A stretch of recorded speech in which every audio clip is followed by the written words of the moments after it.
ሰላም ጤና ይስጥልን እንደምን ዋላችሁ ውድ ሀመሯ ቤተሰቦች ዛሬ ባለም አቀፍ ያናወጡ ያሉ አበይት ክስተቶችን በዝርዝር ይዘላችሁ ቀርበናል።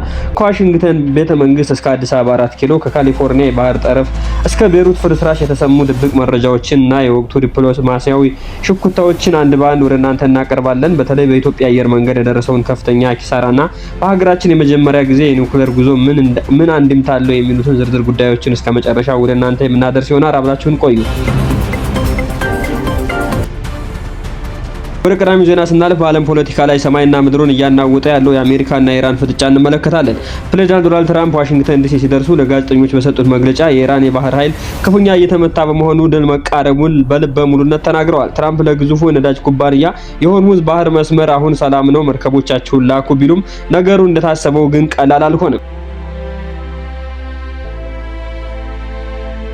በተጨማሪም ኤፍቢአይ ሎስ አንጀለስ ፖሊስ በላከው ሚስጥራዊ የውስጥ ማስታወሻ ኢራን ባህር በር በሚወነጨፉ ድሮኖች በካሊፎርኒያ ግዛት ላይ ድንገተኛ ጥቃት ሊፈጽም እንደሚችል አስጠንቅቋል። ይህ መረጃ ያወጣው የአሜሪካና እስራኤል በኢራን ላይ ወታደራዊ እርምጃ ከመወሰዱ በፊት ቢሆንም አሁን ድረስ ከፍተኛ የደህንነት ስጋት ሆኖ ቀጥሏል ብለዋል። የካሊፎርኒያ አስተዳደር በበኩሉ ለማንኛውም ጥቃት ዝግጁ ነን ቢሉም ወታደራዊ ባለሙያዎች ግን ኢራን በትንሽ ጀልባዎችና የሰርጓጅ መርከቦች ጥቃቱን ማድረስ አማራጭ ስላሏት ተጠንቀቁ ሲሉ አስታውቀዋል። ወደ መካከለኛው ምስራቅ ስንሻገር ደግሞ ሁኔታው ከመቼውም ጊዜ በላይ አስፈሪ ደረጃ ላይ መድረሱ ታውቋል። አንድ ከፍተኛ የእስራኤል ባለስልጣን ለሊባኖስ መንግስትና ለሂዝቦላ በሰጡት ማስጠንቀቂያ የሂዝቦላ የሮኬት ጥቃቶችን የማያቆም ከሆነ ቤሩት በቅርቡ ጋዛ ትመስላለች ሲሉ ዝተዋል። ይህ ማለት በእስራኤል በጋዛ የደረሰውን መጠነ ሰፊ ውድመት በሊባኖስ ዋና ከተማ ቤሩት ላይ ለመድገም መዘጋጀታቸውን የሚያሳይ ነው ተብሏል። ባለስልጣኑ አክለውም የሂዝቦላ ምሽጎች ሙሉ በሙሉ እንደሚወድሙና የሊባኖስ መንግስት ይህንን ድርጊት የማያስቆም ከሆነ ተጠቂ እንደሚሆን አስታውቋል። ይህ ውጥረት ቀጠናውን ወደማይመለስ ታላቅ ጦርነት ሊከተው ይችላል ተብሎ እየተፈራ ይገኛል። ወደ ሀገር ውስጥ መረጃ ስንመለስ የጦርነት በሩቅ ቢሆንም የሀገራችን ኩራት በሆነው በኢትዮጵያ አየር መንገድ ላይ ክፉኛ አርፎበታል። የአየር መንገዱ በመካከለኛው ምስራቅ ጦርነት ሳቢያ በሳምንት እስከ 137 ሚሊዮን ዶላር የሚገመት ገቢ እያጣ መሆኑን በይፋ አስታውቋል። አየር መንገዱ ወደ ዱባይ፣ እስራኤልና አቡዳቢና ኦማን የሚያደርጋቸው መደበኛ በረራዎች በመስተጓጎላቸው በየቀኑ በአማካኝ ከ15 በረራዎች ለመሰረዝ ተገዷል። በሳምንት ደግሞ 160 በላይ የመንገደኞችና የእቃ ጭነት በረራዎች ተቋርጧል ተብሏል። ይህ ማለት በሳምንት ከ45 እስከ 50 ሺህ የሚደርሱ መንገደኞችና ተሳፋሪዎች መስተጓጎላቸውን የታወቀው ይህ ሁኔታ በሀገር ውጭ ምንዛሬ ግኝት ላይ ብቻ ሳይሆን በዓለም አቀፍ ትራንዚት እንቅስቃሴ ላይ ከፍተኛ ጉዳት እያደረሰ እንደሚገኝ ተናግረዋል።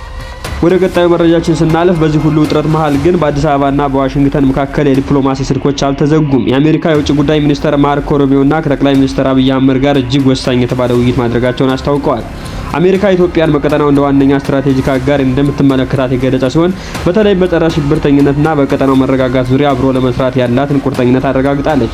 ይሁን እንጂ አሜሪካ ቀጠናውን ማረጋጋት ስትል ኢትዮጵያ ከጎረቤት ሀገር ጋር ያላትን ውጥረት በዲፕሎማሲ እንድትፈታ መጠቆሙ ተንታኞች ይናገራሉ። ይህ ውይይት ኢትዮጵያን ወደ አገዋ የንግድ እድል እንድትመለስ በር ሊከፍት የሚችል ፍንጭ የታየበት ነው ተብሎለታል። በስተመጨረሻም ለሀገራችን ወደፊት እድገት ብሩህ ተስፋ የሚሰጥ ዜና አለን። የኢትዮጵያ የኒውክሌር ኃይል ወደ ኤነርጂ አማራጭ ለማስገባት ከኢጣሊያን ጋር መክራለች። የኢትዮጵያ የኒውክሌር ኤነርጂ ኮሚሽንና የጣሊያን መንግስት በዘርፉ በጋራ ለመስራት በአዲስ አበባ መወያየታቸው ተረጋግጧል። በኒውክሌር ኃይል ለግዙፍ ኢንዱስትሪ አስተማማኝ ኤሌክትሪክ አቅርቦት ለመስጠት አማራጭ የሌለው መሆኑ የተገለጸ ሲሆን ጣሊያን በዚህ ዘርፍ ያላትን የካበተ ልምድ ለኢትዮጵያ የማካፈል ዝግጁ መሆኗን ገልጻ ይህ ቴክኖሎጂ ለሰላማዊ ዓላማ ጥቅም ላይ እንዲውል የማድረግ ጥረት ኢትዮጵያ በአፍሪካ ቴክኖሎጂ ማዕከል ማድረግ ትልቅ ግብ እንዳለው ተገልጿል። ተመልካቾቻችን የዛሬው ልዩ ዘገባችን እነዚህን አበይት ጉዳዮች የዳሰሰ ነበር። እናንተ ስለ ኢራን ዛቻና ስለ አየር መንገዱ ኪሳራና ስለ ኢትዮጵያ ኒውክሌር ጉዞ ምን ታስባላችሁ? አስተያየታችሁን በኮሜንት አስቀምጡልን። ይሄ ቪዲዮ ላይክ እና ሼር በማድረግ ሌሎች እንዲደርስ አድርጉ። እንዲሁም ደግሞ ይሄን አካውንት ሰብስክራይብ አላደረጋችሁ ሰብስክራይብ ማድረግ ቤተሰብ ይሁኑ። መልካም ቀን ይሁንላችሁ።